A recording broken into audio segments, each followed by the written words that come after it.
Hello and welcome back to my channel. Today is the start of a new reading vlog, and not just any reading vlog. I'll be participating in the Ancient Wonders readathon or Wonderthon for the next 2 weeks. I'm very excited to start this readathon. It's a readathon with a very complicated system and with points and teams and everything, and I'll try to just shortly explain it. But the announcement video was like 35 minutes long, and then I still had to check all the rules about 5 times before I got it. So I'll link it down below so you can just check it out yourself. The Wonderthon is the brainchild of Lizzie over at Lizzie's Literary Life. And it is based on the ancient wonders of the world. And the idea is that you, together with your team, build like a civilization and your specific wonder. And you can do this by getting points, and you can get military points, you can get civic points, you can get science points and religious points. And I'll go into detail into how you can get those points sort of whenever I get to those books. I have joined Team Rhodes, which is captained by Ruby over at Ruby Red, and we have just been plotting and scheming away in the Discord chat, and it's already been a lot of fun. And I've already finished my first book. So I've read Uni by Philip Hoff, which is a Dutch book. I wanted to get a short book out of the way at the beginning of the readathon, just to get the ball rolling and to get a bit of momentum. The book itself was fine. It was about I guess a middle-aged woman, and you sort of follow her going through her morning routine. So yeah, she just like making coffee, getting a shower, walking the dog, and she sort of thinks about what her life would be like if she wasn't a woman and she didn't have to spend that much time on, yeah, basically unpaid labor, and sort of wishing that she wouldn't have given up so much of her personal life for her marriage. Yeah, there were some interesting thoughts there, and it was a quick read, so perfect for this readathon, but yeah, not a book I would necessarily recommend. But yeah, it was my first book for the readathon, and I decided to use it for science points. Now, science points you can get by following like a flowchart. So I think you know how flowcharts work. You start at the top and then you work your way down. And then every tier has different prompts. And you are allowed to combine 2 consecutive prompts. So what I did is that I used it for an ebook, also a new release, because it was just released a couple of weeks ago. So that will give me my first 6 points for the readathon, and I can move on to the next tiers. I have some plans for that, but I'll get to that when I get to that. For now, I'm going to be continuing in This Must Be the Place. We were allowed to start books before the readathon, but we had to make sure that we read over 50% during the readathon, and we could only count the number of pages we read during the readathon.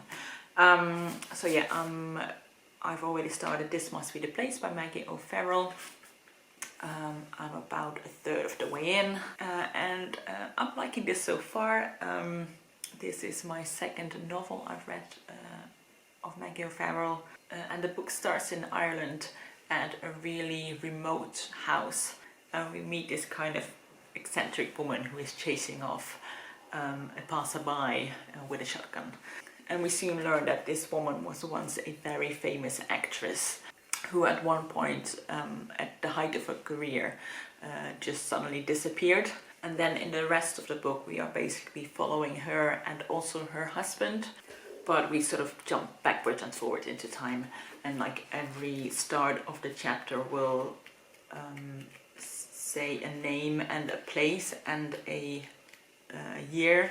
So it starts with Daniel, Donegal 2010, and then there's Claudette, London 1989, Neil, San Francisco 1999.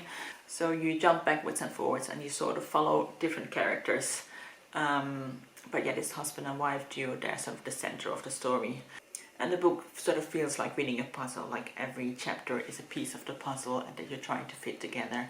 And there's like several different threads of stories that you're trying to unravel. So yeah, I like the writing style. It's been surprisingly funny at some bits, easy to read.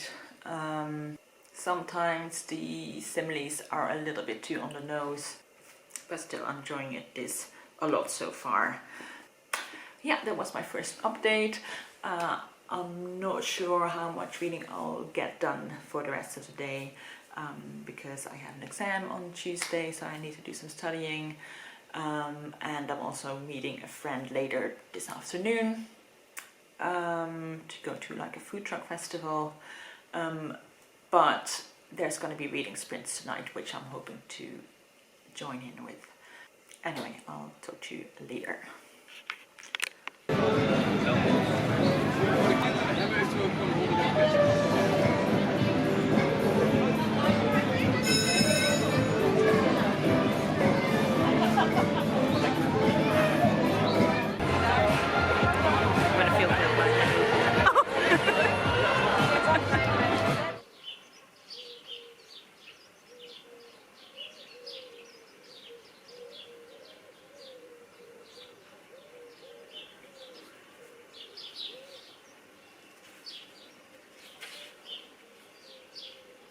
Hello, good morning. We are on day 2 of Wonderthon, and I opened our Discord chat this morning and things have been kicking off. So basically one of the ways to get points is military points, which is a bingo board. And the bingo board you work on collectively as a whole team. And once you have a bingo, you can then declare a battle on another team. And again, I'm still not entirely sure how that works, but battles have been declared on us, we've declared other battles, we've lost them all. Who knew reading could be so competitive? So yeah, I'm having a great time with this. It's a lot of fun. I have read quite a bit in This Must Be the Place yesterday. I've read about 200 pages. So I think I'll finish this book today. I want to go to my garden today, so I also have an audiobook lined up. But yeah, this was just a quick update to say that things are crazy.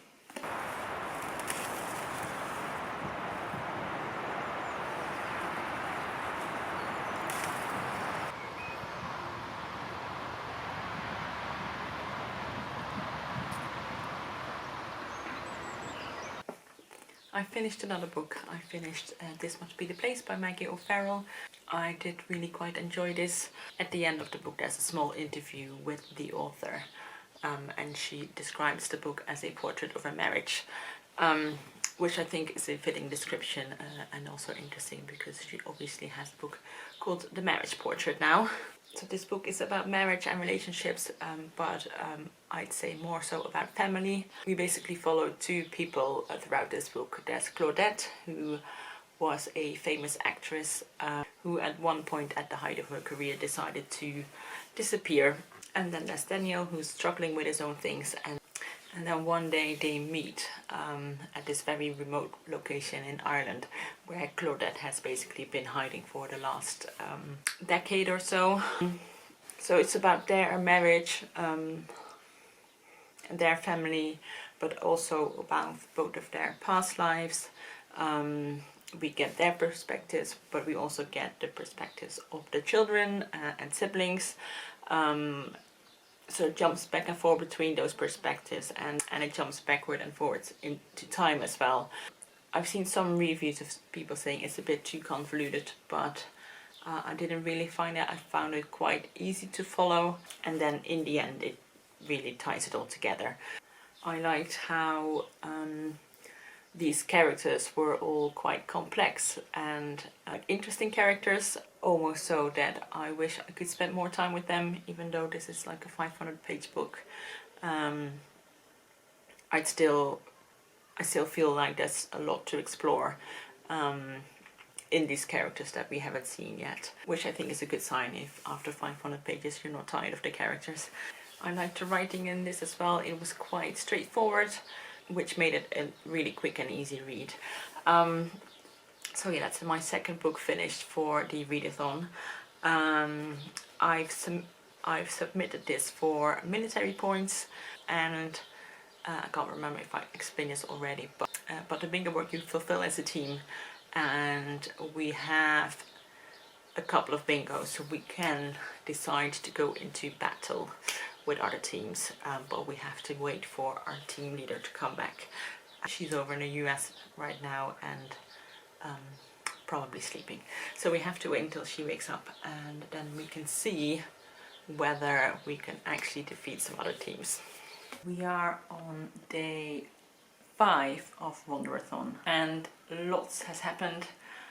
Things have quieted down a little bit because obviously it's the weekday now and people are back at work and or their studies, but especially on the weekend things were a little bit crazy. There's been a lot of bingo attacks from the other teams, and by that I obviously mean Ephesus. There's been a lot of chat in the Discord discussing all our tactics, and it's been very chaotic and also a lot of fun. I'm really having a good time. And in the last points updates we were in first place, so yay roads, go team, we're doing great. I'm working on a couple of books, and there's one book I finished, and the book I finished was The Faces by Tove Ditlevsen. I listened to this on audiobook, and it was a Dutch version, and the narrator had like a big influence on my enjoyment of it, but I'll get into that in a minute. So The Faces is about a woman called Lise, and she's a very famous author of children's books, but right now she's kind of suffering from a writer's block, and she hadn't really written any new works lately. And she is also convinced that her husband is having an affair with the maid. But then we soon realize that is probably not all, and that Lise isn't really a reliable narrator, and it is likely that she is suffering from hallucination or some form of psychosis, and you sort of see her struggling with that, eventually having to take it, and then eventually she's also been taken to some sort of a hospital facility where she has to stay and get treatment. And the interesting thing is that we always stay in the mind of Lise, and she talks about the voices that she hears, and she sort of knows that they're not real but they're also real, and she gets incredibly frustrated because people don't seem to believe her. And yeah, I did feel like this was really insightful. I believe the author draws a lot from her own experience with her mental health. I don't know enough about psychosis that I could really tell that it is very realistic, but it feels genuine. But like I said, the narration of the book had a big influence on my enjoyment of the book, and that was because it was narrated by a Dutch actress. She used to be like a soap opera villain in like the biggest Dutch soap opera back in the 90s. I'm not really familiar enough with soap operas from other countries to like give a comparison. Yeah, she was like the real bitch of the series. And even though I didn't really watch that soap opera, apparently there's her voice is such a part of the sort of cultural consciousness as being a real villain that I just had a really difficult time just putting that aside. But yeah, that was The Faces by Tove Ditlevsen. I used that for the military points, so the bingo board. I can't really remember which prompt I used it for. And then I've started another couple of books. I'm making my way through this short story collection, Mouthful of Birds by Samantha Schweblin. This has been a bit of a disappointment so far. I was hoping this would be a kind of dark, creepy, weird story collection, and there's definitely some weird things, but it's also been a little bit tame and a bit boring, and I'm just sort of missing a bit of oomph in this book. But there might be a real gem in here still, so I'm just going to continue reading these stories. And then I'm also reading This Oriental by Nika Javadi.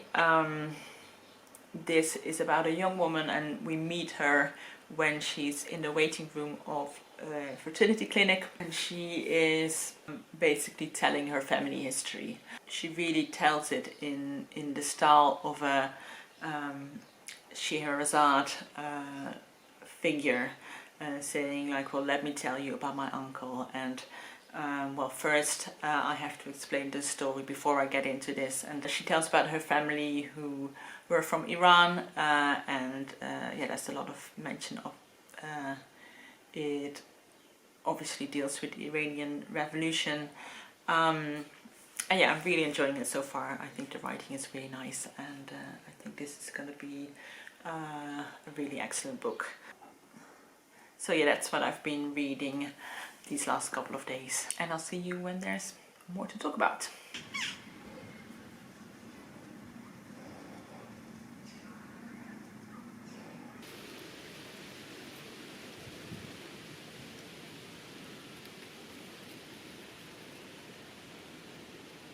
I finished another book, This Oriental by Nika Javadi.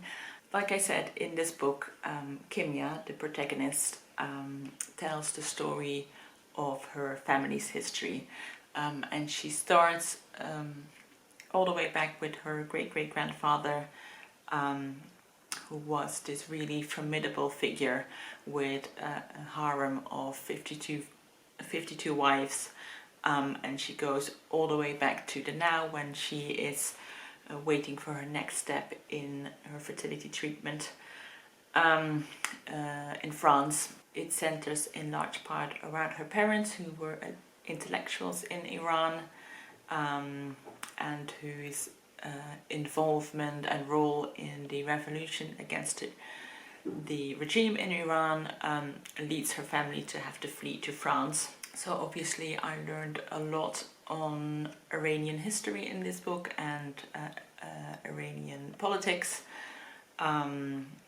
It's a multi-generational family saga firmly set in a very specific part of history, and I really love this big cast of characters that you got to know through Kimya telling the story. I love the family dynamics in this book, and especially around gender roles. Kimya is the third daughter in her family, and her parents were really expecting and hoping for a boy, and her father especially treats her like the boy he never had, and I really liked reading about how that shaped her, and how that made her experience different from her sisters.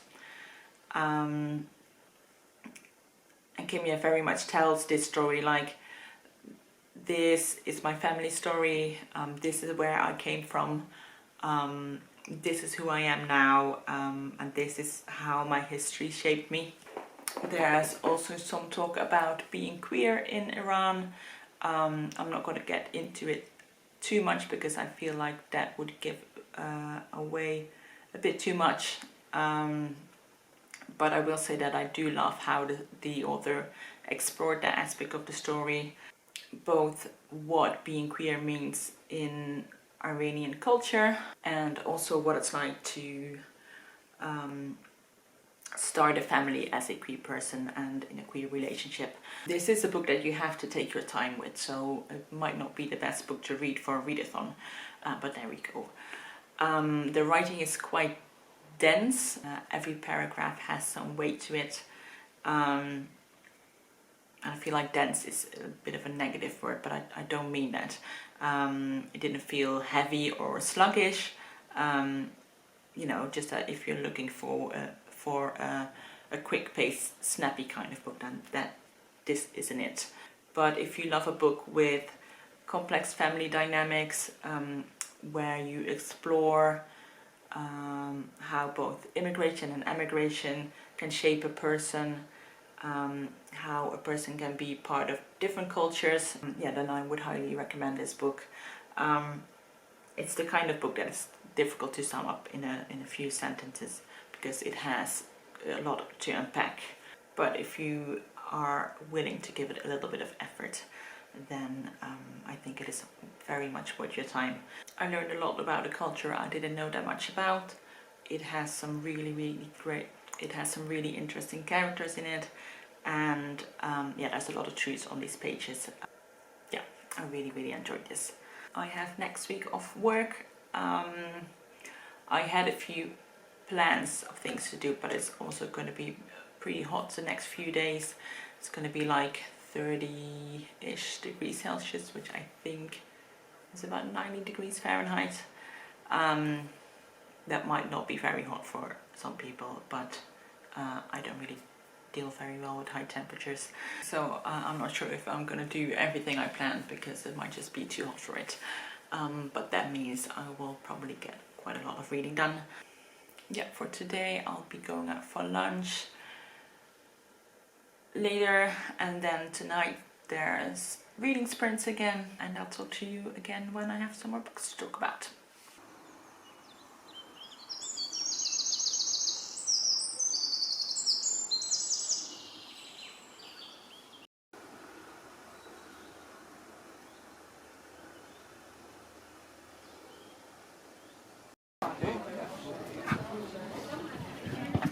I'm pretty sure in the last clip I was in the exact same spot wearing the exact same outfit, but we are a day later. As always, lots has happened. I joined in with the reading sprints last night, which was a lot of fun. Lots of my fellow Rhodians were there. I managed to read an entire book, and we were the first team to get to 2,500 Wonder points, which means we read 2,500 pages per person on average, which blows my mind. And that meant we got a little extra treat. And I also finished 2 more books. They both happened to be by Argentinian authors. One I really liked and one I didn't so much. So let's start with that one first. That was Mouthful of Birds by Samantha Sweblin, and this is translated by Megan McDowell, I think. Yeah, Megan McDowell. And this is a short story collection. And I was going into this hoping it would be this sort of weird, creepy kind of stories, and they kind of were. They were definitely weird stories, but unfortunately not in that sort of creepy, interesting way and surprising way, more in the I don't know what just happened, what's the point of this kind of way. I think in the entire collection there's only 1 or 2 stories that I liked. There were some that had an interesting premise, but then the execution was just pretty boring. Yeah, don't have much more to say about it. It was just a bit of a disappointment. The other book, The Adventures of Gina Iron by Gabriela Cabezon Camara, I did really like a lot. This is translated by Fiona McIntosh and Iona McIntyre, and this book centers, like the title might have you believe, around a girl called Gina Iron. The book starts in 1872. She is an orphan girl who was raised by some pretty awful parents, who then sold her to get married with a pretty awful husband. And the book sort of starts when she runs away. She runs away from her family, and it sort of gets going when she meets a Scottish woman called Liz. Liz is a settler from Scotland, and she is traveling to her husband, who's already been in Argentina for a while, and together they travel the Argentinian landscape to find him. This is one of those books that is quite short. It's under 200 pages, but it really packs quite a lot into it. It has a sort of Western vibe to it, with this group of people exploring uncharted territory. It also reminded me a bit of sort of 19th century scientists, naturalists, explorers discovering a landscape with a lot of new flora and fauna. There's a lot of nature writing in this, and describing the landscape and describing all the flowers and animals around them. And there's also especially quite a large part where they discover sort of the medicinal powers of different mushrooms and different plants. We have the contact with the indigenous people of that area, and then I should also say that this is a book based on an Argentina epic poem about Martin Fierro, who was China's husband, and China in that epic poem only gets a few lines, but so this is more her story. So yeah, it's kind of hard to sum it up in just a few sentences. But at the heart of the story, there's just China and Liz traveling through the Argentinian landscape. And they start out just the two of them and their little dog, but as they go along, more and more people sort of join their crew. The story is very much about China coming into her own, discovering her sexuality and sort of sexual freedom with Liz. Liz teaches her a lot about the world. China has always lived in quite a small world, and doesn't really know much about the sort of larger world around her. And Liz also teaches her a lot about that, about different cultures and places around the world. And gradually throughout the book, China just sort of develops more into her own person. This book definitely has some very difficult topics, but I feel the overall feeling of the book is one that is quite hopeful and positive. Like I said, a book that's kind of hard to summarize in a few sentences. Even as I'm talking about it, I keep on thinking about more sort of elements of the books that I would like to discuss, but it's just making it more and more convoluted. So yeah, would recommend picking this up just to see if you like it. I had a really good time with it anyway.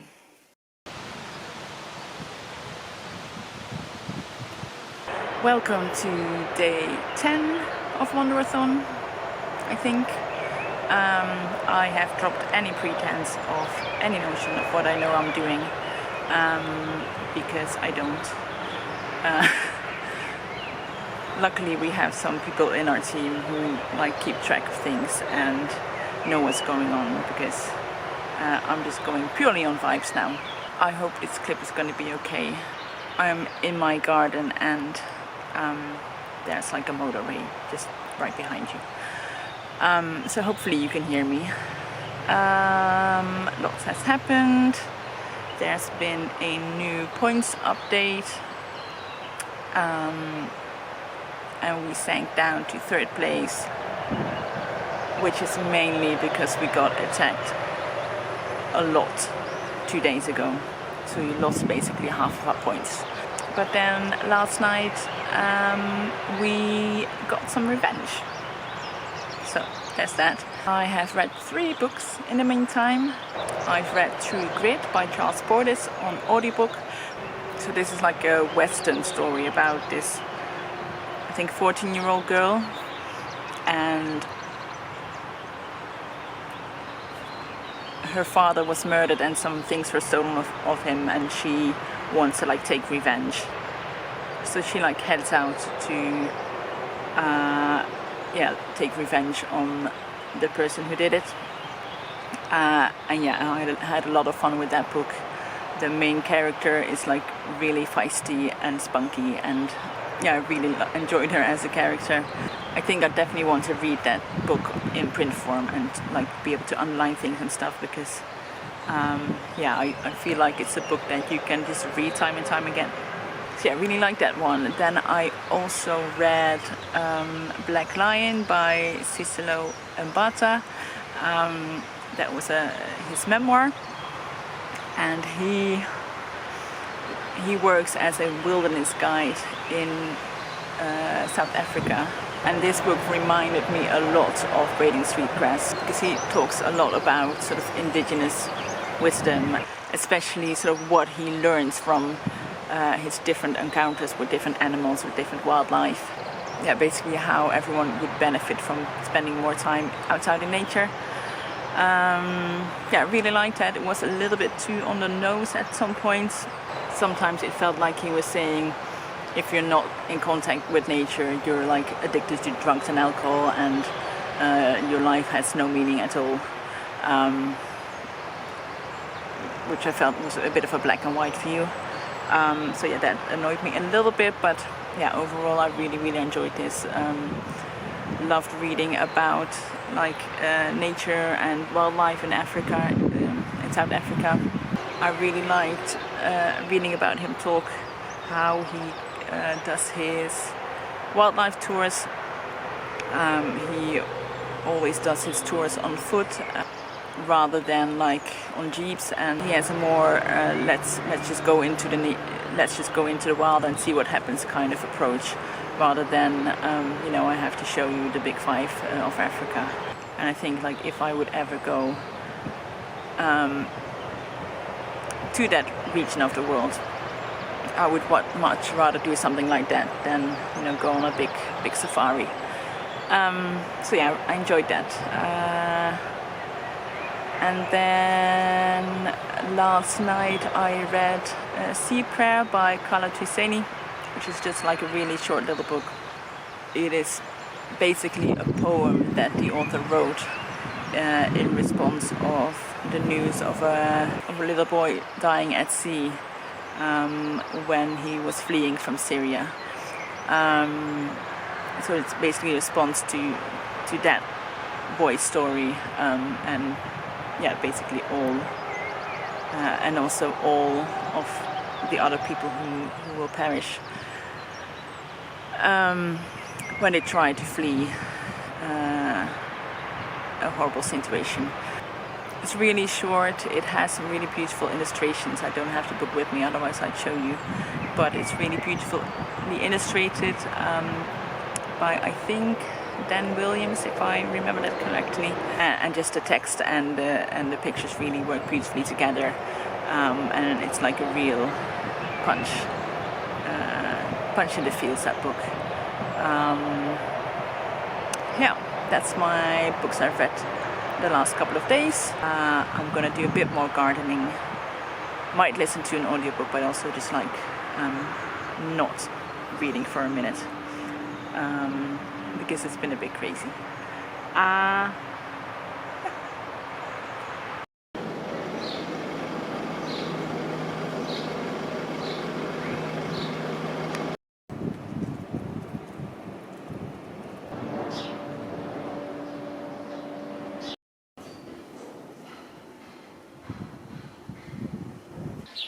I'm not going to even pretend like we know which day we are. I have lost all concept of time. And now we've reached a hurdle in the readathon where I'm reading a book that I'm really loving. And I want to read quickly because I want to add more points, but I also want to savor my book. So the book is Crow Lake by Mary Lawson. This book centers a family living in a very remote place in northern Ontario in Canada, and right at the beginning of the book the parents of this family get into a car accident and they die, so the children sort of have to manage on their own. We read the story from the perspective of Kate, and she's 7 years old, I think, at the beginning of the book, and she has two older brothers who are, I believe, 17 and 19, and a younger sister who is, I think, 1 year old. So yeah, after the parents die, they sort of manage on their own, or try to manage on their own. And the book sort of goes backwards and forwards to that timeline, and also Kate as an older woman when she's sort of struggling in her relationship with her boyfriend, and how all the events that happened in her childhood sort of influence the relationship now. I really love the writing style. I like from the very first sentence I knew it was going to be a book I really loved. I love the sort of complex family relationship and all the dynamics that are happening. I love the remote setting of this book. It's kind of hard to tell in what time it's set, because it feels like it's sort of set a bit in the past, but then also it might be because the place is so remote that a lot of sort of modern day conveniences haven't really reached that area yet, so it has this sort of timeless quality to it. There's a lot of nature writing in here. One thing that keeps on coming back is this pond that Kate goes to with her brothers, and her brother teacher and her brothers are teaching her about all the sort of wildlife you can see in the pond, and Kate actually grows up to be a zoologist. So yeah, there's definitely some emphasis on the natural world, which I'm really enjoying. But yeah, I kind of want to take my time with this book. Luckily we have some people in our team that read really, really fast, because if it was just for me, we would not be doing so well. I think there's definitely a couple of us who are sort of struggling with the fast pace, because we're all like literary fiction readers, and yeah, kind of like slow-paced books, which is not ideal for readathons. I also finished an audiobook yesterday. That was Another Brooklyn by Jacqueline Woodson, which is about a young girl growing up in Brooklyn, New York in the 70s. And it very much centers around her and this group of girlfriends she hangs out with. I would really like to read this book in print, because there were so many things I wanted to underline. I have a feeling that on print it has this almost poetic quality, because the writing had this sort of rhythm or cadence to it that just felt very poetic to me. So yeah, I'd love to see it on the page, and again spend a bit more time with it than I did now.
Hello, it's been a few days since my last update. Yesterday I met up with a friend and we went to the palace of the Dutch royal family. I think they used to live there, and then it was closed for about 30 years or so for renovations, and now they opened it up to the public with like a museum, everything, and you can visit the garden, and yeah, there's a couple of exhibitions.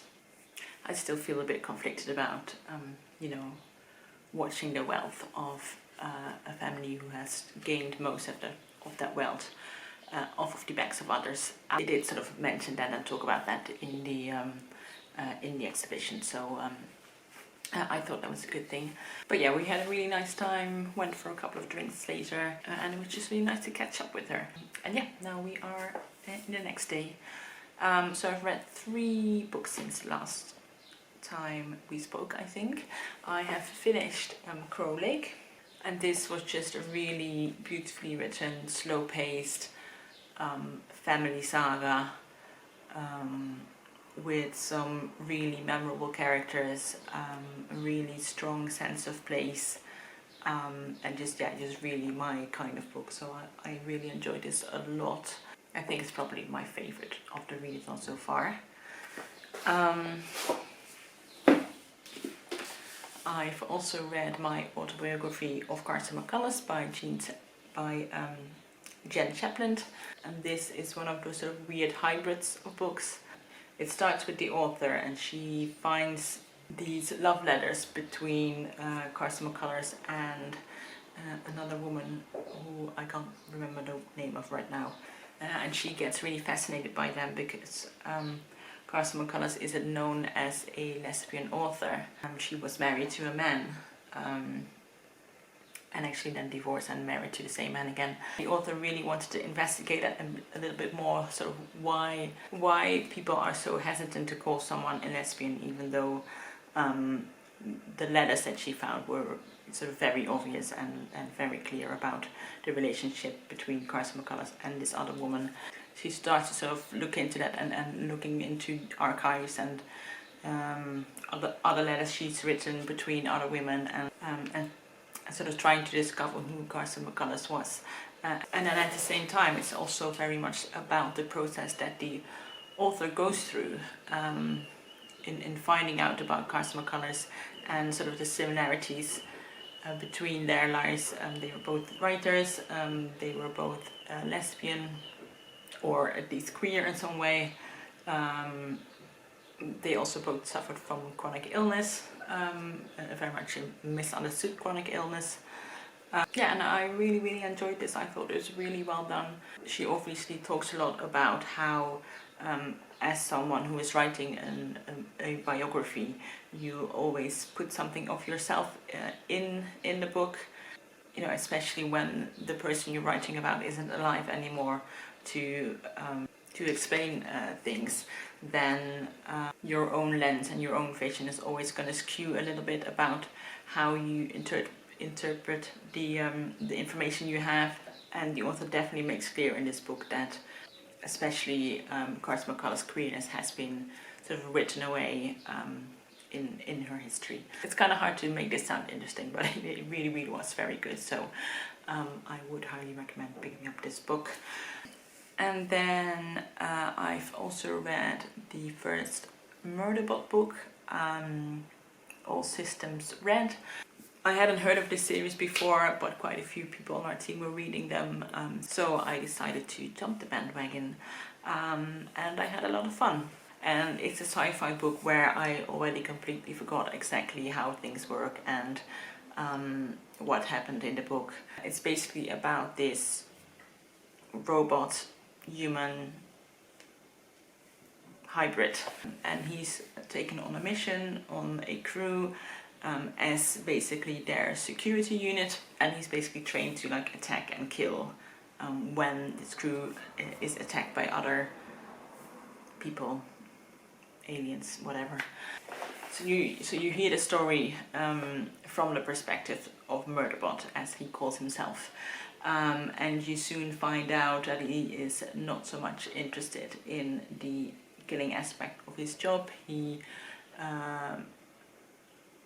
He rather watches soap operas, and throughout the novel you read how he is probably a little bit more empathetic than you might first think of a murder robot. I've seen this described as sort of Star Trek meets A Man Called Ove, and that is kind of the vibe I got from this book.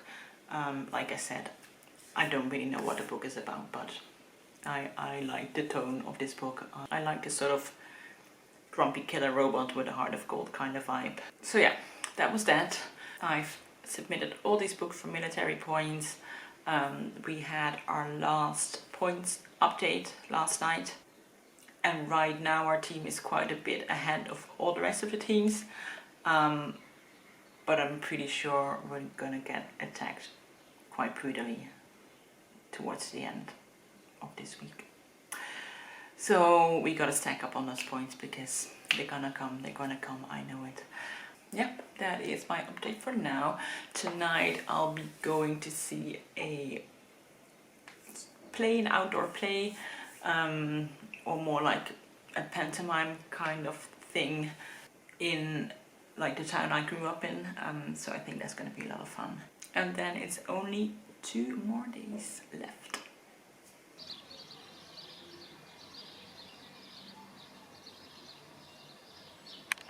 Okay friends, this is going to be my last update for the Wonderthon.